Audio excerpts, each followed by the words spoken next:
من دعائه عليه السلام في الاستعاذة من المكاره وسيء الأخلاق ومذام الأفعال: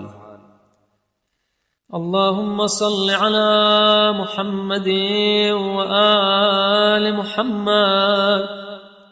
اللهم إني أعوذ بك من هيجان الحرص وسورة الغضب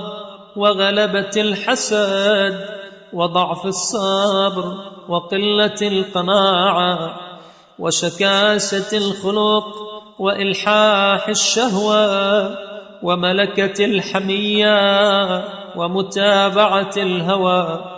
ومخالفة الهدى وسنة الغفلة وتعاطي الكلفة وإيثار الباطل على الحق والإصرار على المأثم واستصغار المعصية واستكثار الطاعة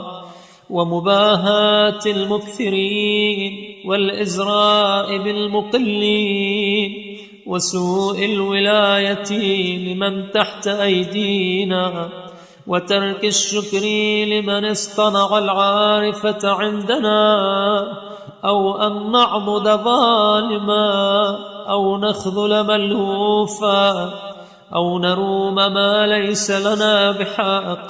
أو نقول في العلم بغير علم، ونعوذ بك أن ننطوي على غش أحد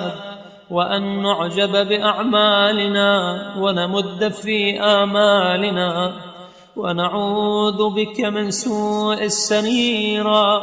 واحتقار الصغيرة وأن يستحوذ علينا الشيطان أو ينكبنا الزمان أو يتهضمنا السلطان، ونعوذ بك من تناول الإسراف ومن فقدان الكفاف، ونعوذ بك من شماتة الأعداء ومن الفقر إلى الأكفاء ومن معيشة في شدة وميتة على غير عدة، ونعوذ بك من الحسرة العظمى والمصيبة الكبرى وأشقى الشقاء وسوء المآب وحرمان الثواب وحلول العقاب. اللهم صل على محمد